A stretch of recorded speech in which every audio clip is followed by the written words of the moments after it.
Thank you so much for downloading one of my digital customizable escape rooms. As you've probably already figured out, I use a lot of different hacks and tools and techniques in the Google slideshow. It probably looks a little bit different than slideshows maybe you've created or you've downloaded from other places. And so I wanted to create this video to walk you through the steps that you're going to need to do if you want to customize this for your students.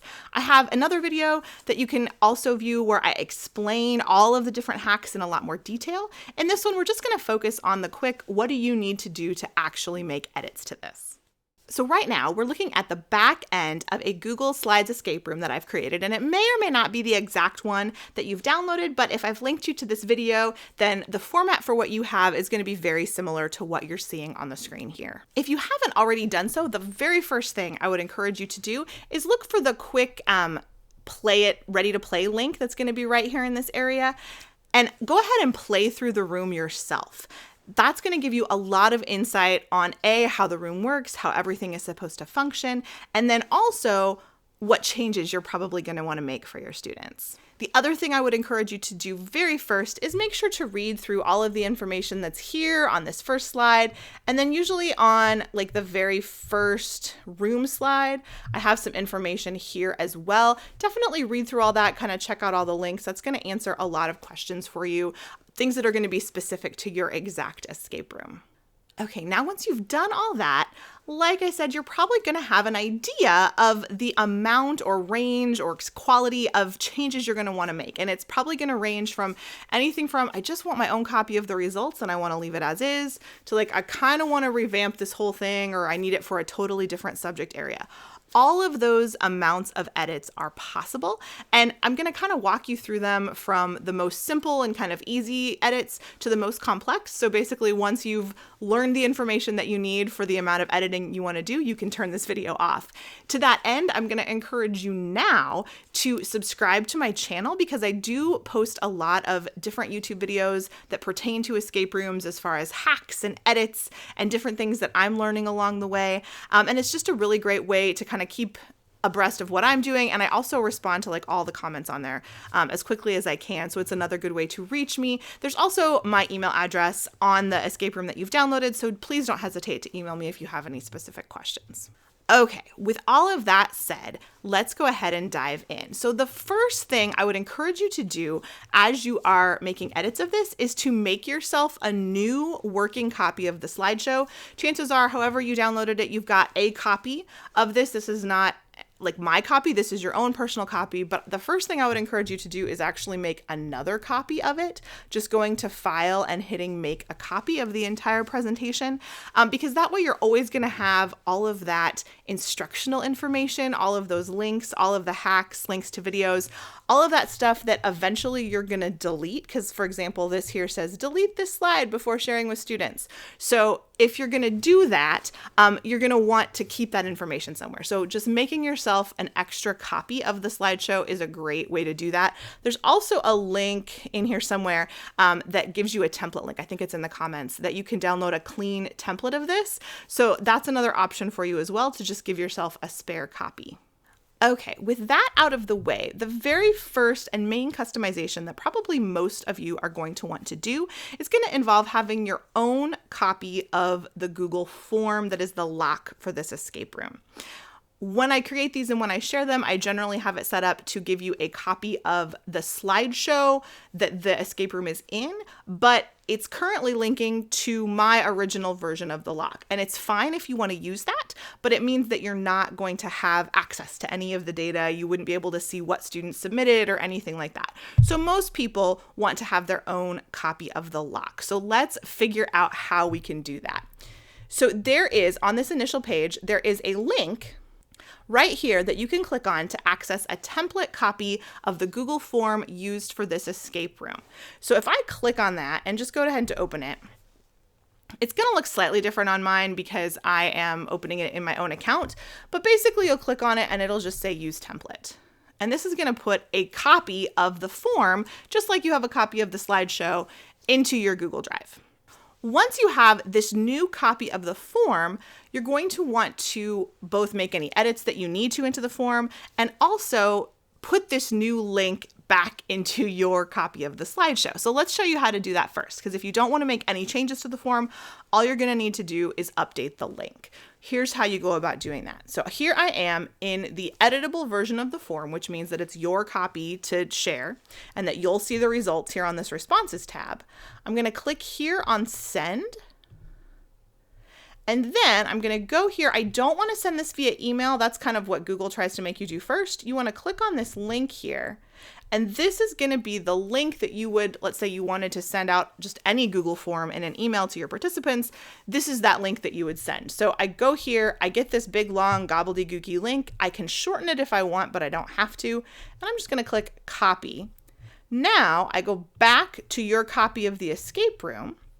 And if you've played it, you know that it's linked here from the little side panel. And right now, this gobbledygooky link is going to my version of the form. You want to link it to your version of the form. So I'm going to go ahead and click on the little arrow, the little pencil that says edit link.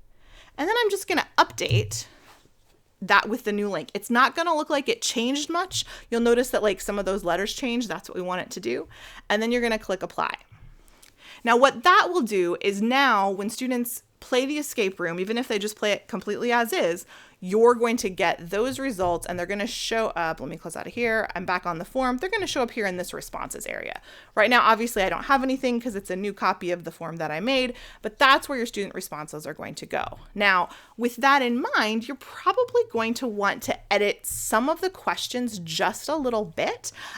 Even if you don't change the lock itself, you may want to get some demographic information from your students. So for example, this question here, what best describes you?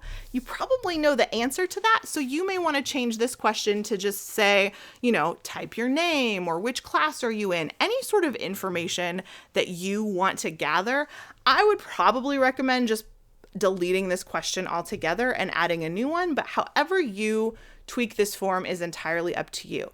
As far as collecting demographic information, you may just want to probably want to remove this email opt-in section altogether. I don't know how much of that is on your actual form, on that template that you have. Okay, so that's how you can just change the demographic information. What if you want to change the actual code, the actual answer to the escape room? That is involved in this box right here. And no matter what the code is, sometimes it's going to be a word, sometimes it's going to be a number. It's going to be set up with something called response validation. So you can see here I have response validation turned on for this particular question. And response validation is just the thing that sort of forces you to type the right answer into the form before you can go on.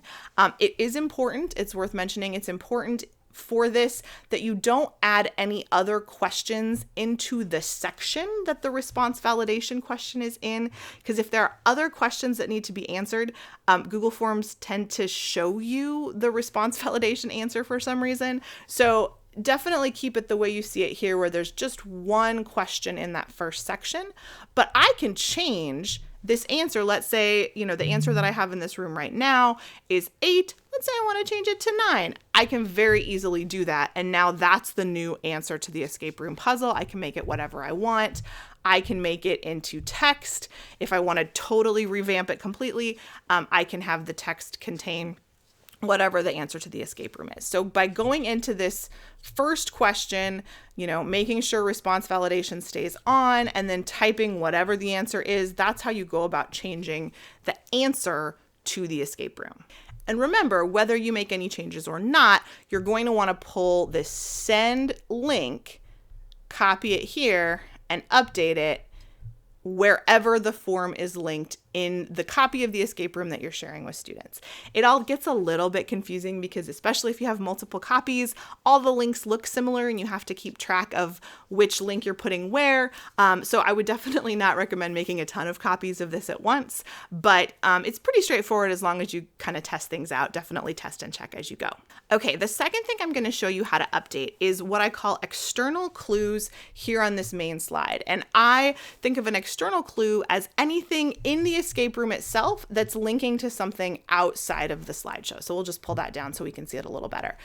Usually when I'm linking to external things, A lot of the time I'm linking to a YouTube video, but you could also, like in this particular example, this link here is going to a different quiz that I've created, so you may want to update that. Some of these are just linking to websites. I think this one's linking to an online metronome. You may want to change that, et cetera, et cetera. Anything that's linked outside, it's a pretty straightforward process, and it's kind of similar to what you did for the Google form. So let's say I want to take this picture's link. It's just going to a web page on how to read rhythm. If I want to change that, I can make it anything I want. I could even change that picture, but all I need to do to change the link is click Edit Link and then paste my new link there into that box and hit the apply button. And that's going to work for anything that I want to do. Now, in this particular example, I also have a couple of YouTube videos embedded here on the page. If you want to change those out, it's probably going to be easiest to just click on them, delete them, and then re-add a video. And you do that by going Insert, Video, and then you can just paste the URL of the video that you want there, and it will add it back onto the page, and then you can kind of manipulate the size of it so that it shows up where you want. But that's what you would do for any embedded videos. Anything that's just a straightforward link to another website, you're just going to click the little pencil, paste in the new URL and hit apply, or you can just remove the link altogether. Like if you just didn't want this to link to anything, you can just remove that link altogether. So far we've talked about how to get your own copy of the Google form, how to edit that Google form, how to change any external links that you might have in the slideshow. So now let's talk about probably the trickiest part, which is if you want to make changes to any of the internal links inside this escape room. And I'm defining internal links as things that are going to these other slides that are clues that I've created. And so this is where it gets a little bit tricky. So the first thing I'll show you is what if you want to just change some of the text. You don't really want to change the functionality, but like I don't want the alien to be named Blebo. Let's say I want him to be named something different. So if that is the case, and I'm just going to scooch this over because this is probably what it looks like on yours. You're going to notice when you go to click on it that you like can't edit anything. And that's because on most of these slides, I have what I call a self-linking invisible rectangle. And I should talk about in the other video kind of why that's important. Basically, it just keeps students from skipping away from the slide. But that means if you want to make edits to any of the text or the images, you just need to scooch that rectangle over, and then you can go in and make any edits to the text you want. So definitely the easiest thing as far as edits go, if you keep all the functionality the same, you just need to go in and change that text. Now, but the important part of that has to do with how I have these slides actually linked on the main slide. So pretty straightforward as far as changing any of the text on these clue slides. Do make sure that you pull the invisible rectangle back over top of them before you move on. And one other thing I'll just point out really quick is at the end of some escape rooms, I have some kind of bonus slides that are editable. So in the example of this spaceship escape one, you may want a different code, like you may want to change out the music notes to something harder, or you may want to make it not music at all, and you might want to put numbers in for this code. All of that is perfectly fine. If you tried to make the edits on the slide where the key is, you'd find that this particular thing is an image that you can't edit. So even if I move my little invisible rectangle and I click on here, that's an image that I can't do much with. But if I put my little invisible rectangle back, that's the reason I tend to try to make bonus slides. And this particular slide is editable. So you could go in, you can delete any of this stuff. If you make changes to anything like this, a really cool, easy way to kind of move that information onto other slides is to go File, Download as a PNG image, and then that's going to put a picture file of the slide on your computer, which you could then re-upload onto any slide you want or put other places. So that's how you just make edits. Like I said, it's pretty straightforward. If you have questions about your particular escape room, don't hesitate to contact me, and I'm happy to give you some suggestions there. But once you do that, then there's another link edit that you're going to have to make back on this home slide. And the reason for that has to do with how I link the internal slides on this home slide. If you've done internal linking in a Google slideshow before, chances are you've probably done something where it just like links back to itself. So all of these invisible links here kind of have that same thing where it links back to itself and the link says it's to slide number 2. If you do that inside of one of these escape rooms that I've created, it's going to cause some problems with allowing students to kind of cheat once they're playing the escape room. I go into more detail on why in the other video, but just know the way that I recommend doing it is linking to your other slides as if they were external links. And so if you've made changes to any of these slides, you don't want it to be linking back to my original version of the slideshow. You want it to link to your new copy. So let me tell you how to get that link for that slide. So let's say we made some changes. We were talking about changing the name. So let's say we did that. We want it to say, we don't want it to be Blebo anymore. Let's call him Frank. Okay, so now the alien's name is Frank. I've moved my invisible self-linking square back over. But now I want to make sure that when I click on the note right here, it's going to say Frank and not Blebo. And I'll show you if I present and then click on this, it still says Blebo, even though I've changed it to Frank. And the reason is because all of these internal slides are linked as if they were external links, which causes them to open in a new window, which means right now, this is sort of the copy that I made, but the clue slides are linking back to the original presentation. Now, unless you're changing them, this is not a big deal and it's nothing you have to worry about. But if you do make edits to the slide, then you need to change how you link it. And so let's show you how to do that. It's a lot easier than you think. So I'll close this tab back here. We'll just escape back to edit view. So I know that I want to change this particular link and I need to change it so that it's linking to this slide. The way I get the link to that slide, pretty straightforward. I'm going to go ahead and I'm actually just going to pull this particular link, and I don't know if you can see it on the video, but I'm just highlighting the entire URL here in edit mode for the slide that I have clicked on, and it's going to look, the link looks something like docs.google.com/presentation, and then there's a bunch of letters, and then there's a slash, and it says edit hashtag slide equals ID, and then some more letters and numbers. That slide equals ID is the part of the URL that makes it specific to this slide, and that's why we're pulling it from right here. And I'm just going to go ahead and copy that onto my clipboard. And then I'm going to add it here, but I have to make a little tweak to it before I add it, because we want to do the same thing for these individual clue slides that I show you here on the original slide how to do for the slideshow as a whole, which is basically making them in a preview mode where we can't see the navigation bar. And so I'm just going to paste here to kind of show you what that looks like. So here is the link that I just pulled from that one slide. What I need to do before I add this link back into my slideshow is take the word edit and change it to say preview RM equals minimal. Okay. That is the magic verbiage, whether it's a single slide or the slideshow as a whole, that makes it kind of look like a website rather than shows like the frame that it's a slideshow. So I do that to the link. And you can do it right there in the notes for the slide. That works perfectly well. I'm going to recopy that.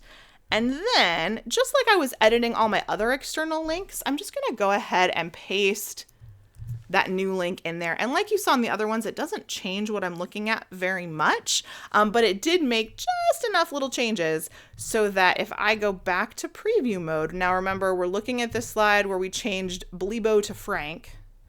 If I go here, and I go to present, if I click on the note link, now I'm looking at my copy where it says Frank instead of Blebo.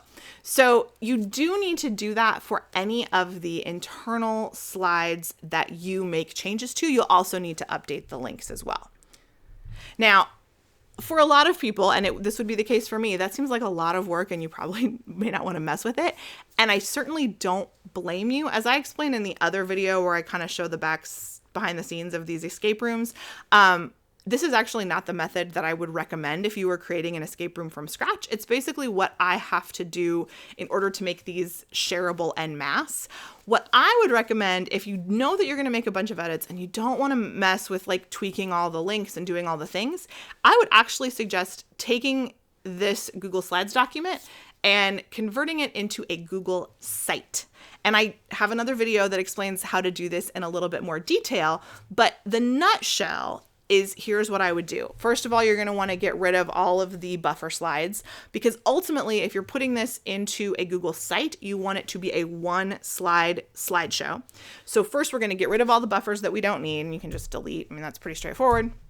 But then with these clue slides, we obviously don't want to lose that information. So before you delete it, just like we were downloading slides as a picture before, we're going to go File, Download, PNG image current slide. That's going to download a picture of this slide onto my computer. And on a lot of these clue slides, they're basically just an image. So you don't really need any links or any functionality. You just really need the image. So if you download the image as a PNG, then when you go into your Google site, you can have a new page in which you just put up that picture. And that's kind of all you have to do. Now there's some other things you need to do in the site, like making sure the page is hidden from navigation. And you also need to change the links here. Instead of going to a single slide in a slideshow, they're now going to go to a single page on your websites. So it's not, quick, necessarily super easy, but I think it's a lot more straightforward than trying to keep it inside of the Google Slides. So if you know that you have to make a lot of edits, or you're interested in making one of these from scratch, check out the resources below this video, and there'll be some more information on how to actually put this into a Google site, which is kind of my generic recommendation for most people, unless you know you need to make a lot of copies for other people. Okay, so I think that wraps up this how to edit an Amanda Dills escape room video. If you have any questions, my contact information is probably in the escape room that you downloaded. You can also just leave comments on this video on YouTube, and I generally respond to all of those pretty quickly. Like I said at the beginning of the video, I would recommend subscribing to this YouTube channel because I do post a lot of videos related to escape rooms there. So if that's something you're interested in, there's generally lots of good videos and then links to freebies and different stuff like that. So definitely subscribe. I replied to pretty much all of my comments on this channel as well.